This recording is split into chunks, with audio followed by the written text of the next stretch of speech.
Hello l'équipe, c'est Jay, c'est la volonté, tu m'as reconnu. Bienvenue dans le 44 Média, ici avec la famille.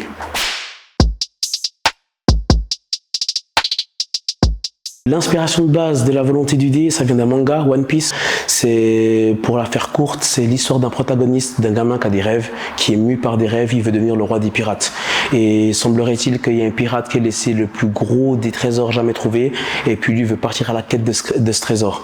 Et au début, beaucoup de gens se moquent de lui parce que c'est un gamin, il n'a pas d'équipage, il n'a pas de navire, il sait pas ce que c'est la mer. Et en fait, lui il dit juste que le fait de croire en soi et de s'entourer des bonnes personnes peut te faire réussir dans n'importe quelle des missions que tu vas entreprendre dans la vie. Et j'ai beaucoup aimé cette idéologie, et il s'entoure de personnes. Il leur dit, toi, t'es navigatrice, ben, si tu veux être la meilleure navigatrice qui soit, viens avec moi parce qu'on va sillonner toutes les mers. Toi, t'es épéiste, si tu veux être le meilleur épéiste du monde, viens avec moi parce qu'on va faire des guerres contre les plus gros, tu vois. Et puis en fait, dans le but d'atteindre son objectif, il s'allie à des gens qui ont des objectifs singuliers, et puis le singulier rend un commun plus fort. Et je trouve ça beau. Et le dé, on ne sait pas si c'est une malédiction, une bénédiction. Et ce que moi je dis par rapport à mon storytelling de mes produits, c'est que c'est toi qui vas définir que veut dire le dé en goûtant mes produits. Si c'est trop fort pour toi, c'est démoniaque. Si c'est subliminellement bien balancé puis que ça convient à tes papilles, ben c'est divin. Donc ombre ou lumière, c'est toi qui choisis. J'ai toujours eu une envie d'entreprendre, de challenger un petit peu les choses. Mon papa a très peu bossé pour quelqu'un d'autre.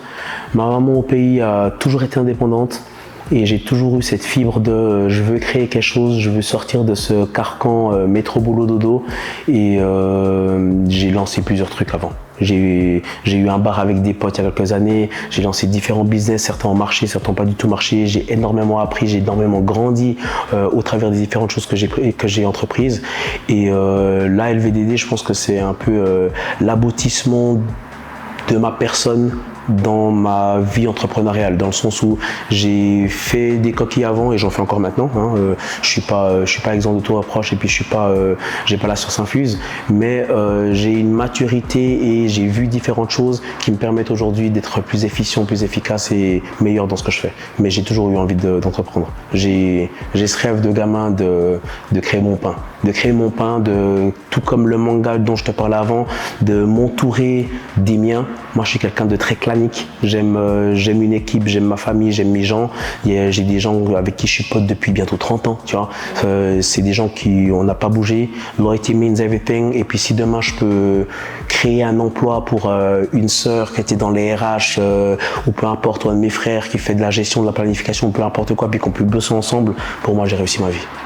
Beaucoup de gens qui sont pas forcément proches pensent que c'est tout rose, et puis que on voit tes produits partout, Manor, tel et tel événement, on t'a vu à tel et tel festival, tel et tel marché, c'est incroyable, ça a trop bien marché pour toi. Ils pensent qu'on est blindé aux as, et c'est pas du tout le cas.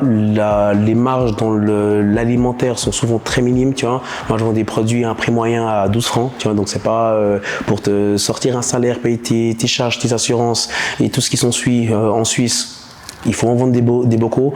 Donc les gens, je pense qu'ils ne se rendent pas compte que 5 à 6 jours par semaine, moi je suis réveillé entre 4h30 et 5h30 du matin parce que je fais des ménages, parce que je fais de l'admin pour une autre société, parce que je fais des choses à côté. Et du coup, ça me fait des journées qui sont bien remplies, bien chargées. Mais je m'en plains pas, c'est ce que j'ai choisi. Je suis au contraire même hyper reconnaissant d'avoir l'opportunité d'avoir un travail qui soit flexible, et puis qui m'accorde justement l'opportunité de créer, de développer mon business à côté de ça. Mais ils ne se rendent pas compte que à côté de ce côté fancy qu'on voit sur les réseaux, les étalages chez Manor et tout ça, ben votre boug il cire des chiottes, quoi, tu vois. Et je n'ai aucune honte. Je pense que c'est dans chaque chose que tu entreprends, que ce soit dans un business ou dans une voie de carrière ou un voyage que tu veux faire, il y a des gens qui vont essayer de te décourager par rapport à ça, non pas parce qu'ils veulent pas que tu réussisses. Certains le feront pour cette raison-là, bien sûr, tu vois, mais on ne s'intéresse pas à eux. Certains le feront d'une certaine façon pour te protéger, parce que tu es ma fille, parce que tu es mon fils, parce que tu es mon frère, et je veux pas que tu te casses les dents. Donc on va essayer de te dire, mon gars, tu as quand même fait des études, avancé en Suisse, tu as l'opportunité de travailler dans des bonnes sociétés. C'est quand même un peu risqué de tout plaquer pour essayer de vendre des piments, tu vois, d'autant plus en Suisse, tu vois, il n'y a pas de sens à tout ça. Mais si on comprenait les choses avant de les faire, je pense pas qu'on mettrait la même hargne et le même même amour dans ce qu'on fait, tu vois. Mais il y a aussi des gens qui m'ont soutenu depuis le début. J'ai un board autour de moi, tu vois. LVDD, c'est beaucoup moi tout seul, mais j'ai cette chance incroyable d'avoir des gens qui soient de bons conseils, qui soient vraiment heureux de ma réussite, parce qu'ils me connaissent et ils savent que ma réussite c'est aussi leur réussite, tu vois. Si demain ce que j'ai entrepris dans un petit appartement à Neuchâtel arrive au rang de ce que je veux l'amener, bah, ceux qui étaient avec moi depuis le départ, je vais les gâter. Ah, de ouf, de ouf. J'ai eu de la chance aussi parce que souvent je me dis je me suis fait tout seul, mais on se fait jamais vraiment tout seul. Tout seul dans le sens où c'est moi qui le porte, ok, mais je suis pas tout seul parce que j'ai des amis qui me conseillent, j'ai des gens de la restauration que je connais qui me donnent des idées, qui me donnent des techniques de savoir-faire, qui m'épaulent, que je peux appeler à n'importe quel moment. J'ai un ami qui est le patron de la brasserie du Jura à Neuchâtel, qui a une table qui est très bien notée, qui sont dans le Gomio, et lui on se fait régulièrement des petits cafés où on échange, il me donne des conseils, où il m'apprend des trucs. J'ai un autre pote qui a une chaîne de sushi, Neuchâtel, Bienne et puis Soler, qui s'est lancé dans la bouffe il y a 10 ans même plus avec son associé, qui eux ont traversé toutes les différentes étapes que moi j'ai traversées après eux.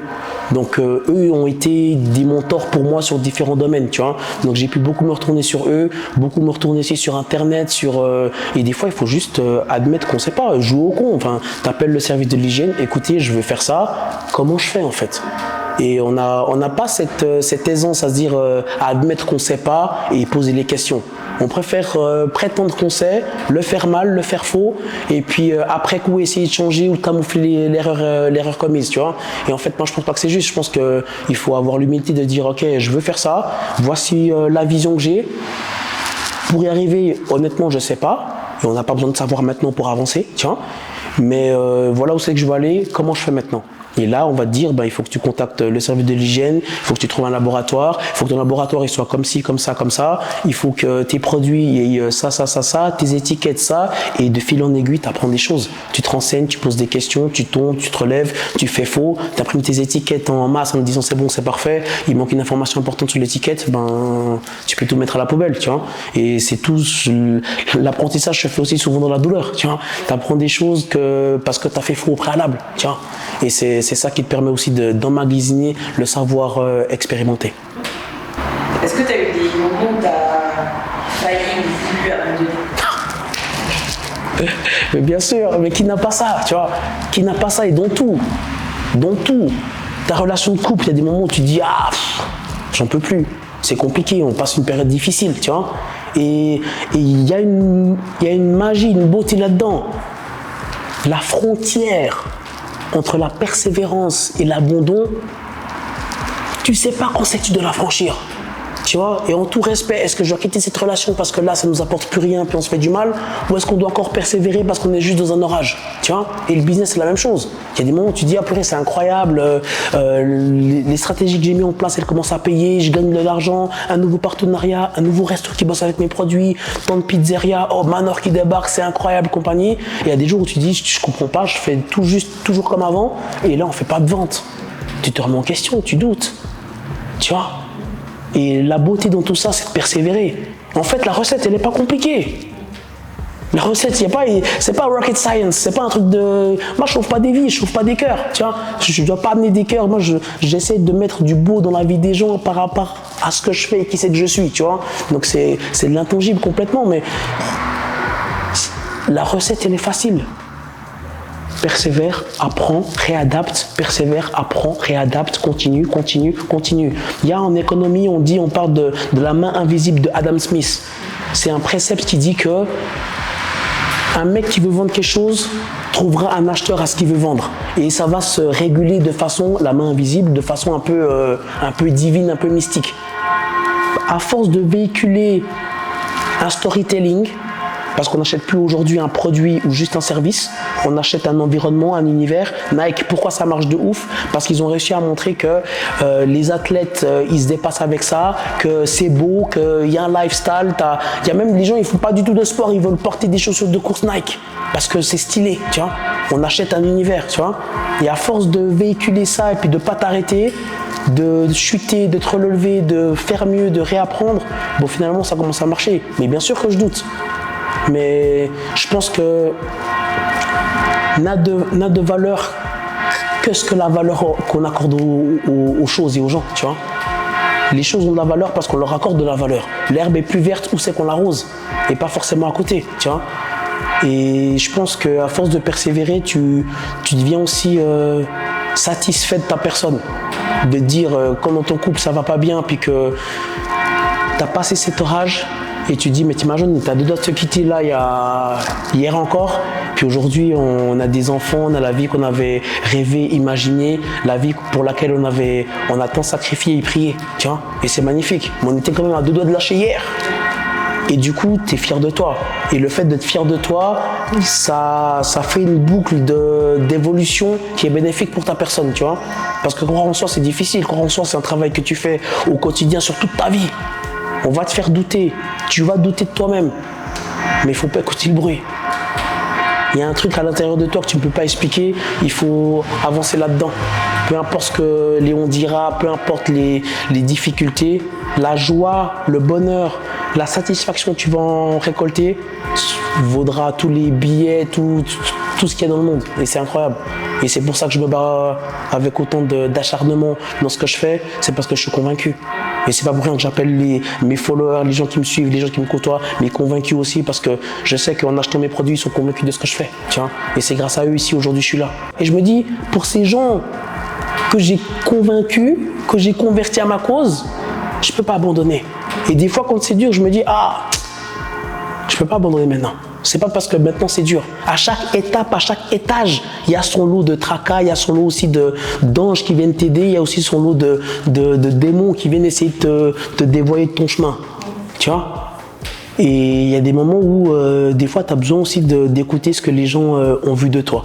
Parce que tu n'es plus à même de voir ta propre lumière, mais des fois, il y a des personnes qui te rencontrent et puis qui te diront ce que tu fais, c'est incroyable. Depuis que je consomme tes produits, j'ai plus de plaisir à faire à manger. Mon mari ne mangeait pas pimenté avant de découvrir tes produits. Là, il y a un resto qui me dit, on fait des tartares. Là, on fait des tartares relevés avec ton produit. Les gens, ils en raffolent. Et même des gens, ils ont reconnu que c'était ton produit à l'intérieur. Et ça, c'est des gens qui ont des restaurants, des tables. Tu dis, mais c'est incroyable.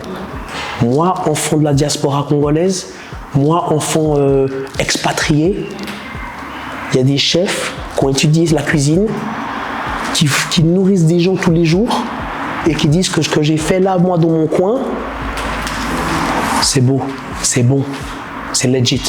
Là, tu dis, bien sûr qu'on tient quelque chose. Et tout ce qui est périn ou pérenne, tout ce qui s'insère dans le temps, va requérir de toi que tu donnes du temps et de l'attention. Temps sans attention égale à rien. Je peux passer du temps avec toi, qui est ma femme, mais je ne suis pas attentionné avec toi. Je suis sur mon portable quand on passe des moments ensemble. On ne passe pas du temps de qualité. Et en fait, temps couplé à l'attention, ça fait que les choses, au bout d'un moment, ça marche. La main invisible, ça marche. Et j'en suis convaincu.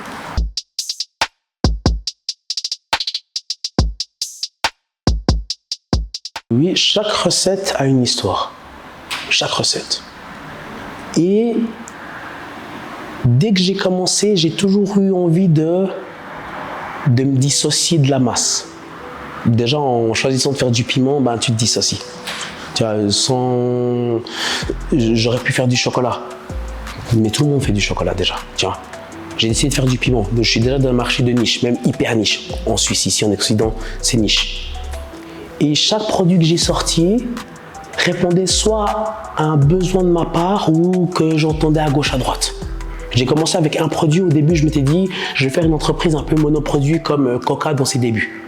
Coca, pendant des décennies, ils ont vendu le Coca classique. Il n'y avait pas d'autres recettes, pas d'autres trucs. Puis dans le moment, je me suis dit, en fait, c'est pas moi. Et pour que quelque chose fonctionne, on n'achète pas juste un produit ou un service, on achète un univers, on achète un cadre, on achète quelque chose qui nous fait nous sentir appartenir à quelque chose. Tu vois? Et c'est ça qu'il faut les susciter chez les gens. Tu vois? Les gens, ils achètent mes produits parce que peut-être ils aiment bien ma vibe, parce que peut-être ils l'ont vu à gauche, à droite, et puis qu'ils se disent, ah, mais il y a un truc avec ça. Tu vois? Puis une fois qu'ils ont goûté, on bétonne la conviction, tu vois. Mais chaque produit, typiquement lui la pizza, elle est sortie d'une frustration. Frustration parce que je vais manger de temps en temps des pizzas à gauche à droite. Les huiles à pizza, je suis désolé les gars, mais c'était fané.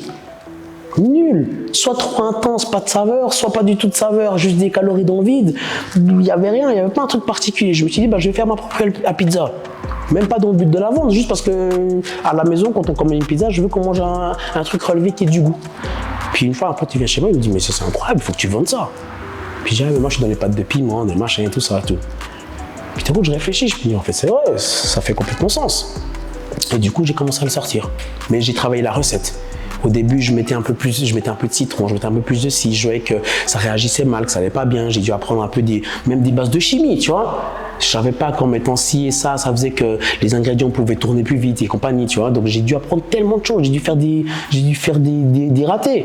À mes débuts, il y avait des bocaux qui arrivaient chez certains de mes clients, ça fermentait et ça pétait dans leur placard. Tu rentres à la maison après le travail, tu vois un truc qui coule ou une pâte orangée, c'était mon piment qui avait fermenté parce que le gingembre c'est un fermenteur naturel et puis suivant comment tu le travailles, il peut fermenter. Et moi j'étais là en mode holy shit. Tiens, comment je rectifie le tir, comment quoi, tu vois. Le service après client, tellement dur, tu vois. Mais chacun de mes produits a une histoire, répond à un truc où je veux me dissocier de ce qui se fait sur le mass market, tu vois. Là j'ai sorti il y a quelque temps des mix d'épices.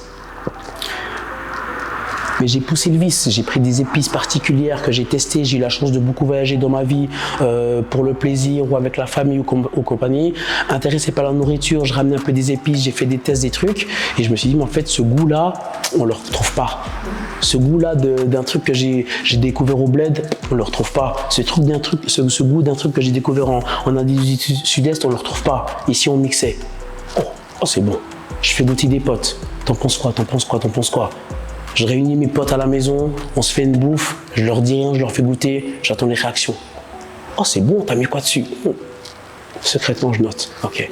Et après je leur dis, en fait c'est mon nouveau produit. Après on affine, on élague, on a fait plusieurs tours de test avant de le sortir. Là, dernier en date, Spicy Mayo. J'ai fait une mayonnaise relevée que je faisais de temps en temps sur des événements quand je fais mon street food avec mon crispy chicken. Et je me suis dit, mais en fait, je donne de l'argent à Tommy parce que mes clients, ils prennent ma mayonnaise pimentée, la sweet mustard, ils la mélangent à de la mayo, puis ils font des dips, ils font des trucs. Comme moi si je faisais. Autant faire la mienne. J'ai réfléchi, j'ai gardé, j'ai testé, j'ai fait plusieurs rounds de tests et j'ai abouti à quelque chose qui, moi, me convient. Ça ne peut pas convenir à tout le monde. Et la vie, c'est ça en fait. La vie, c'est accepter que ce que tu vas mettre sur le marché, service, produit ou même ta personne, ne conviendra pas à tout le monde. Et c'est OK. C'est OK.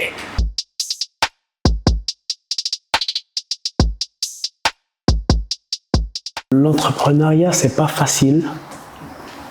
De ce côté de il faut persévérer, il faut trouver une idée, il faut la développer, il faut se renseigner, tout ça, ok, mais ce qui est aussi hyper dur, c'est tout le côté administratif qu'il y a autour, quoi, tu vois. Auprès de qui se renseigner, comment je fais telle et telle autorisation, comment je fais quoi, même des fois, quand moi j'ai commencé à faire du piment, que mettre sur mon étiquette de produit, tu vois. J'ai téléphoné au service de l'hygiène qui m'ont renvoyé au service de l'agriculture à Berne. Eux-mêmes ne savaient pas parce que personne avant moi n'avait vraiment fait des pâtes de piment comme moi, tu vois. Au début, je mettais piment confectionné. Après, on m'a dit non, il faut mettre pâtes de piment parce qu'il y a tant de légumes et de ci, de ça. Et c'est des choses que tu sais pas que tu dois apprendre. Et je pense qu'un accompagnement là-dedans et aussi du côté administratif, éventuellement stratégique, ça peut être intéressant, mais que ce soit accessible, quoi. Il y a des sociétés qui font ça, certaines c'est des voleurs, voilà. Et ouais, je pense que donner plus la chance à l'entrepreneuriat de ce côté-là, au niveau aussi des coûts, ça coûte cher, quoi. Tu vois, je bossais dans une boîte avant, on accompagnait des gens à se lancer en indépendant. Une entreprise privée qui bossait pas mal avec l'État, donc on avait des gens qui étaient au chômage, qui venaient suivre des formations d'une certaine durée pour lancer un projet. Et ce qui était hyper frustrant pour moi, qui les accompagnait dans différents domaines de la création d'une société, à la fin du cours, ils ont 3 mois pour être rentables, et après on leur dit, on te coupe les vivres. Et ton idée, dès le moment où tu commences à faire du marketing, de la publicité, et puis que tu as passé ces 3 mois, tu dois être capable de te nourrir tout seul. Mais en 3 mois, c'est impossible. Donc du coup, on freine beaucoup l'entrepreneuriat avec ce genre de pratique, entre guillemets, tu vois. Et du coup, c'est hyper dommage parce qu'il y a des gens peut-être qui essaieraient plus ou qui testeraient plus si on avait un accompagnement différent. Je dis pas qu'il y a une solution magique, mais je pense qu'il y a quelque chose à repenser parce que ça avait été pensé il y a 50 ans quand pas beaucoup de gens entreprenaient comme aujourd'hui, quand on reprenait les business des papas, des mamans, des compagnies et puis qu'on se lançait là-dedans. Aujourd'hui, il y a beaucoup plus de gens qui veulent se lancer indépendants et des métiers qui n'existaient pas avant. Donc du coup, c'est normal qu'on doive aussi changer le carcan de tout ça. Tiens, et c'est là où pour moi ça pêche. Mais après, la politique, peut-être ça viendra un jour, on ne sait pas. Parce que j'ai différentes casquettes que j'ai pas encore montrées ou encore mises pleinement sur ma tête, mais comme je disais avant, j'ai travaillé dans une société où on faisait de l'accompagnement des gens qui voulaient lancer des business. J'ai lancé des business dans ma vie à plusieurs reprises, des qui ont été des fiascos complets, des qui sont assez bien passés, et j'ai accompagné beaucoup de gens dans la stratégie, le marketing de leur propre entreprise. Donc je sais que j'ai un côté coaching qui doit être un peu plus développé, mais chaque chose en son temps. Là, j'essaie de donner un max d'effort, d'énergie à LVDD et maintenant à Griot. Griot, c'est la partie street food chicken que je fais avec LVDD. Donc là, je vais y donner vraiment un maximum, mais je sais qu'à un moment donné, il va falloir que je transmette ça aussi parce que ça fait partie de ce dont pourquoi je suis ici-bas.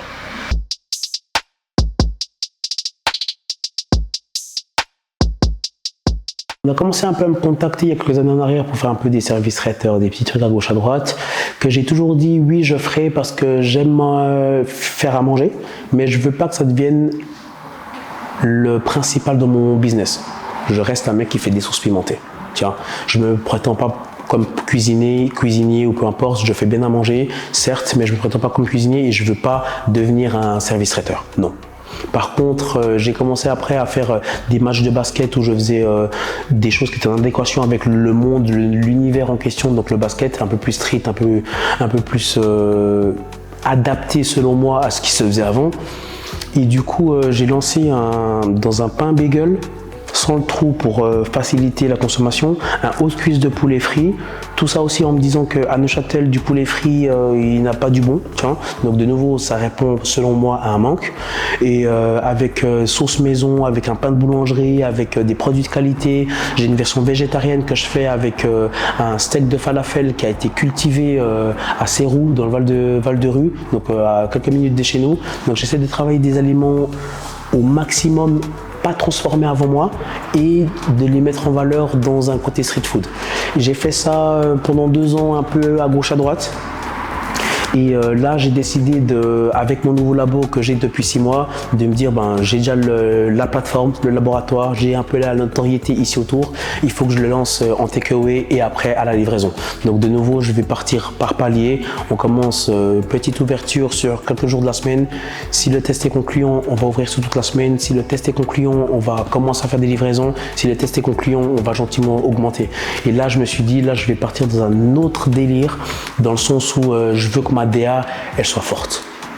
Dans le sens où LVDD, je l'ai fait, je ne veux pas dire vite fait parce que c'est pas le cas, parce que j'ai pas mis de l'amour et de l'attention dans ce que j'ai fait, mais vite fait dans le sens où j'ai été pris dans cette vague, comme je te disais avant, tu vois, et très vite il a fallu trouver un nom, un logo, une direction artistique. T'as pas trop de thunes, t'as pas trop les moyens, tu connais pas trop de gens qui sont là-dedans, tu le fais un peu toi-même avec 2-3 potes qui te filent des coups de main. Donc le résultat est très bien et c'est très classique, sobre, épuré, propre, magnifique. Mais il n'y a pas un truc de marqué. Et là, avec griot, je l'ai appelé griot parce que un griot, c'est surtout connu en Afrique. Les griots, ce sont les conteurs d'histoire. Tu vois, et chez nous, les traditions, les valeurs se communiquent de génération en génération par le fait que nos anciens nous racontaient des histoires. Et je trouvais ça beau aussi, et je trouve que ce que je fais, moi, c'est pour raconter une histoire. Mon poulet, il est bon, il est beau, mais il raconte une histoire. il est passé dans un processus. C'est pas un truc que j'ai acheté déjà frit, déjà pané et que je le mets entre deux bouts de pain puis je te le vends. Non, c'est du poulet que je prends, que je nettoie, que je fais mariner dans une solution grasse pendant 24 heures, que je fais mariner dans une solution dans des épices pendant 24 heures. Donc il y a tout un chemin, il y a tout un processus. Tiens, et j'ai voulu raconter une histoire là-dedans que je vais gentiment commencer à verbaliser, à mettre en avant, mais où ça mêle un peu aussi moi dans comment je percevais le monde et comment j'ai abouti à ça.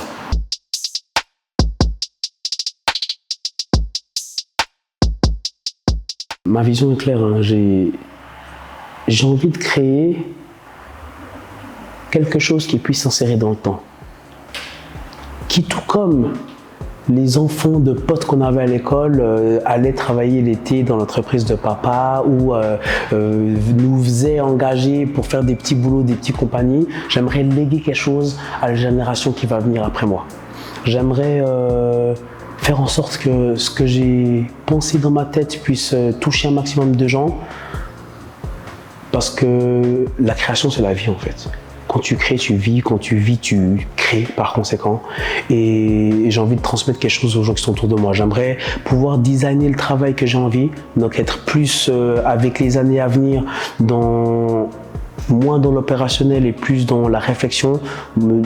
La vision, c'est moi qui l'ai, personne d'autre que moi peut la témoigner. Et du coup, ma plus-value, c'est de mettre en place des nouveaux produits, de mettre en place peut-être des choses saisonnières, de mettre en place plus de contact avec ma clientèle, avec des événements, des choses comme ça, mais d'être moins dans l'opérationnel tous les jours. Tu vois, et de pouvoir m'extirper un peu de ça, engager du monde, donner l'opportunité à des gens de créer un emploi, de me filer un coup de main aussi, parce que ça va dans les deux sens. Et c'est ça que je rêve. Je veux que les piments soient dans le monde entier, qu'on ait une usine. Je dis souvent à des potes que Frigémo en bas à Crissier, Frigémo c'est une usine de frites qui est énorme. Tu passes sur l'autoroute, ça sent la frite, tu vois.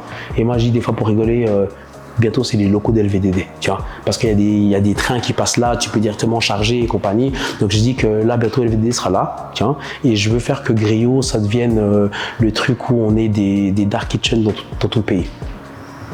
Qu'on gère la recette, qu'elle parte de chez nous, qu'on puisse donner vendre aux différentes autres dark kitchen à Berne, à Lausanne, à Genève, qu'on inonde le marché et puis qu'on voit ce poulet à quatre pattes mystique un peu partout. Je veux créer un empire pour les miens, je veux bosser avec les miens, je veux pouvoir léguer quelque chose que nous on n'a pas eu, je veux pouvoir partager tout ça en fait. Aujourd'hui, je suis d'accord de sacrifier beaucoup de ma personne, beaucoup de mon temps, beaucoup de mon énergie dans le but qu'un jour on y arrivera. Et le jour où j'aurais pu matérialiser tout ça, je serai l'homme le plus heureux du monde de dire à ma femme, à mes potes, à ceux qui sont là depuis le début, leur dire « Hé les gars, on prend un week-end, c'est pour moi ». Pour toutes les fois où tu es venu gratos bosser sur un marché, vendre tes produits, j'ai voulu te payer, tu t'es battu pour que je ne file pas un billet et compagnie, ça il n'y a pas plus croire en une personne que de donner de son temps en fait. Tiens. Merci 44 Média, c'était J'ai la volonté pour vous ici et maintenant.